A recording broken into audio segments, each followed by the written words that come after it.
local venue. Are you interested? And, if the song comes out the way I think it's going to, maybe we can pitch it to locals only. And you sort of become more of like a point person than just like a recording engineer or like a producer at a local studio. I love that. Yeah, I had a guest on named Daniel Grimmett, who's he's kind of like a business coach for audio engineers, producers. And he was telling me it's like, you have the tangibles and you have the intangibles. And so basically, like, obviously you're recording and you're mixing to the best of your ability, but if you can offer value beyond that, say like, hey, let's like introduce you to somebody who works at a radio station, or, let's get some, we can maybe get some people who work for a label into this gig that you're playing. Like anything like that adds so much more value than beyond just like the regular, the stuff they're paying for. And it makes you so much more valuable to them, Totally, man. It's like, that's why I'm going to come back to Total Access and Steve, right. Time and time again. Yeah. And I talked to Brian on the Six Figure Creative a little bit about this too, but the idea of like creating relationships instead of like the awful networking word, especially in LA. I mean, I'm not sure what it's like over there, but here it's just, if you tell someone that you're like, hey, where do I go to network? It just, to me anyway, immediately sounds or means like, where do I go to take from people, instead of like, how can I cultivate a relationship where we have like a back and forth, where it's like symbiotic and we're trying to help each other because we actually have a relationship that we've created. And it's a very fine line, and they can seem similar at times, but it's just as often that I might call the lady that I was just talking about that runs the venue just to check in and ask how things are going down there, because I genuinely care, as I might call in for a favor. Yeah. It's like that kind of thinking, instead of always calling people with like can you do something for me, Yeah, my buddy Carl Bonner, who's been on the show, and he's actually coaching me. He talks a lot about this, of just like building relationships. If you see, a band that you love on Spotify, DM them on Instagram and just say, hey, I loved your record. It doesn't mean they're going to necessarily respond right away, like, yes, let's come, record, or like you don't ask them right away, hey, come record. It's like, no, hey, I love that song. And maybe in a year, maybe in 2 years, they'll actually reach out to want to work with you.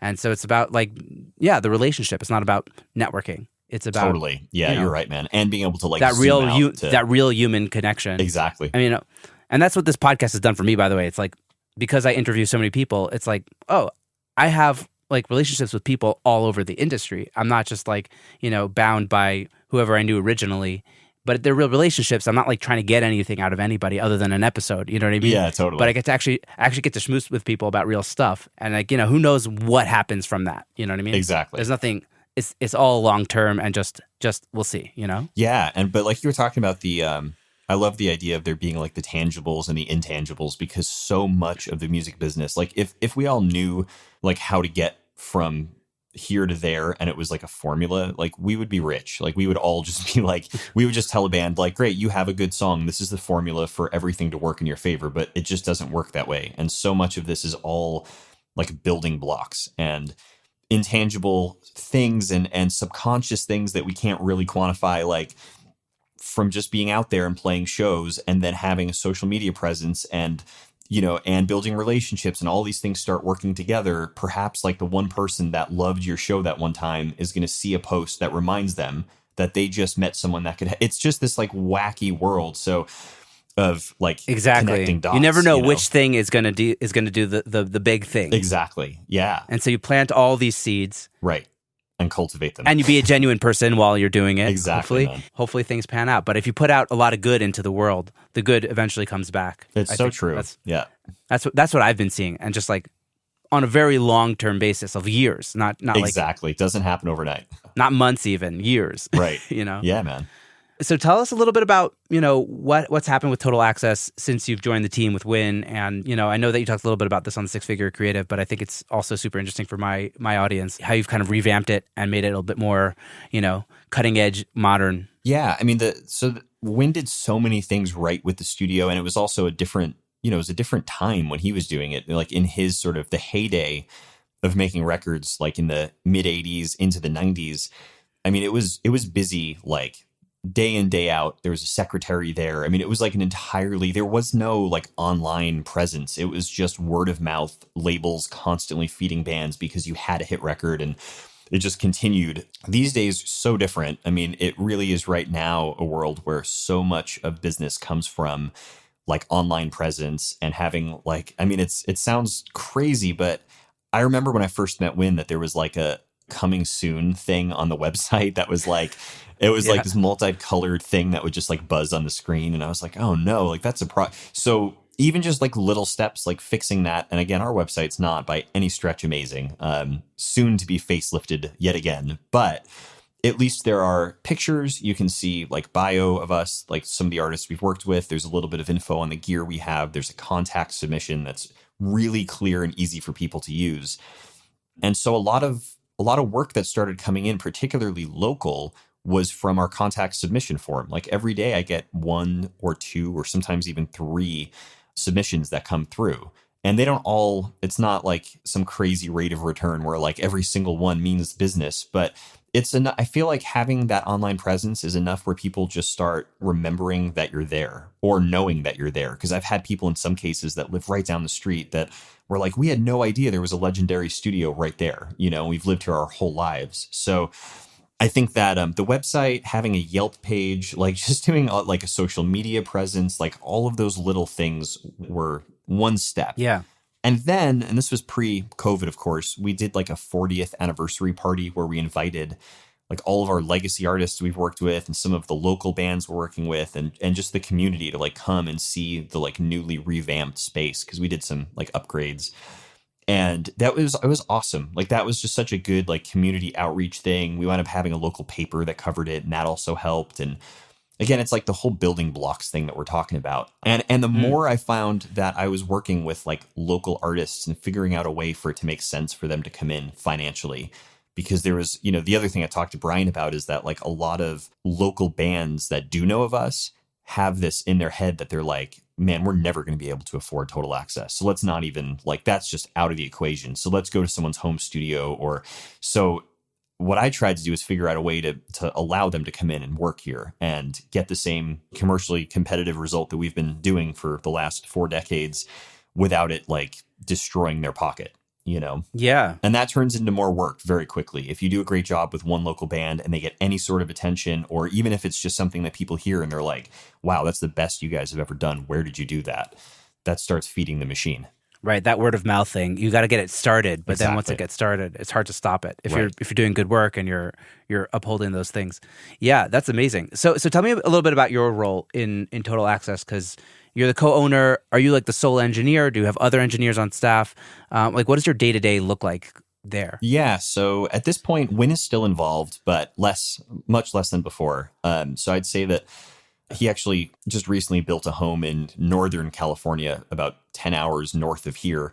So he splits his time up between here and there. And like he'll be up there for, 2 or 3 weeks and then here for a week kind of a thing. And just depending on what the workload is, he might come in to work on some things or help, finish a mix. Sometimes we still work on things together. We actually just did a Dio B-side mix together, which was awesome. It's a lot of fun. And it's going to be on a record that's like a remix of the Holy Diver record, and the majority of it's being remixed by Joe Barisi, but we got hired to do like one of the B-side tracks, and it was super fun. So, but yeah, I am the sole engineer, producer guy that's there all the time. I'm usually there. I try to be there Monday through Saturday, but oftentimes it becomes 7 days a week to my wife's dismay. But I'm trying to get better at that. But we do sometimes, if things get crazy, I have assistants that I'll hire to come in and help out with things. So Got it. Yeah. So it's like basically, yeah, you're the boss on a day-to-day basis. Yeah, it's awesome. And, for a while it was a little bit scary there, but now it's really just like figuring out and settling into like whatever routine works well for you. And I'm like a really early riser, so I tend to do really well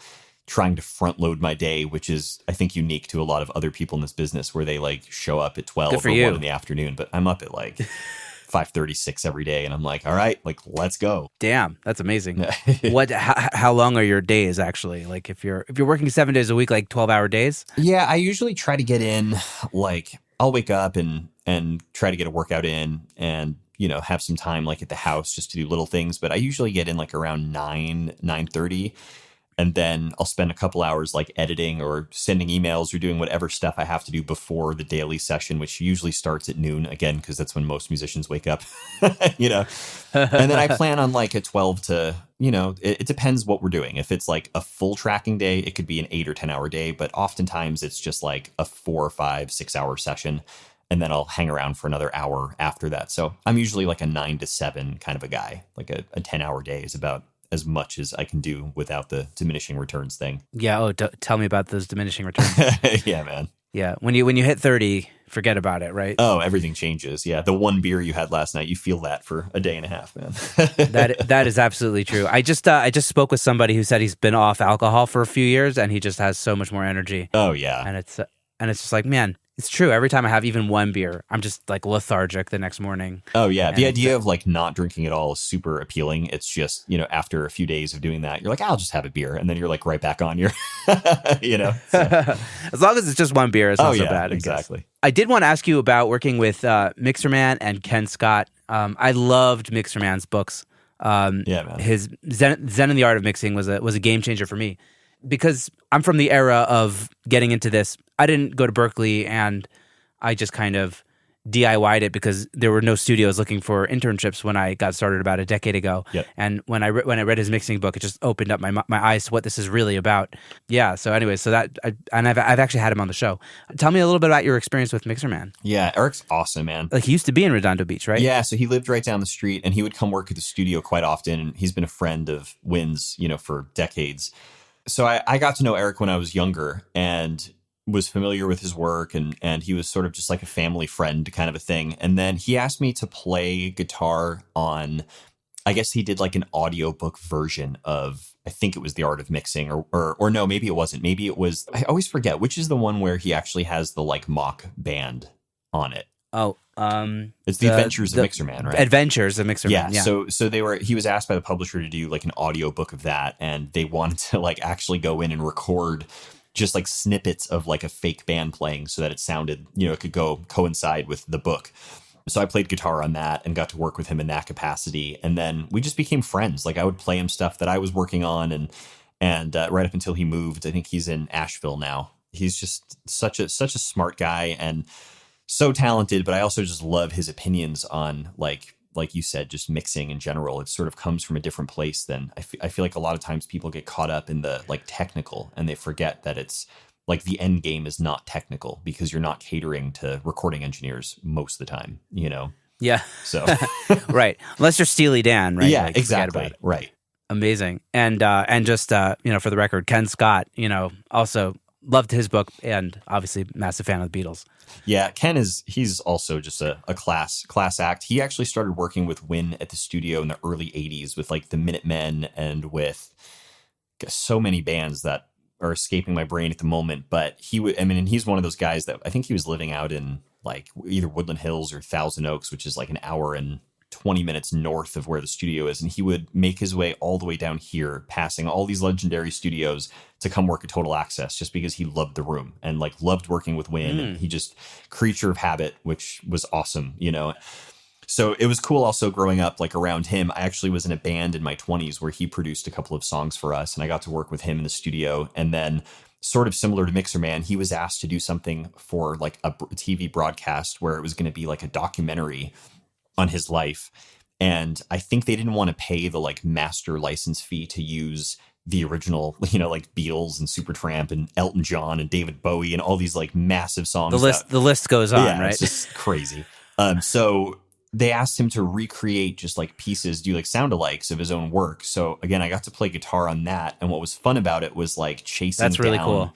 These specific tones of like, no, man, that would have been a country gentleman going through an AC30, and maybe we would have mic'd it this way, and like all that kind of stuff for me was just like mind blown, you know? That's a master class on guitar tone. Exactly. Yeah. And everything. Because I was there for watching him record everyone and just kind of, you know, like, oh, interesting. So on the piano, he has like two 87s and how far apart they are and why he's doing it. And it's just so cool, you know? So I know it's a hard question to answer, but if you had to distill like a takeaway from Ken Scott, like what would be the one thing that you kind of carry with you today in the work you do? yeah, he said something we were talking about, I think it was a recording engineer, producer, like mutual friend, and I can't quite remember who it was, but I just remember the takeaway of this conversation. And he had a pretty extensive career himself, but had just gotten out of the business. And we were talking about how sad it was because we're like, oh man, he was so great. We're going to miss him doing this. And Ken was like, yeah, well, if you can imagine doing anything else, like anything else at all, then you should probably just go do that. And I thought to myself, like, that's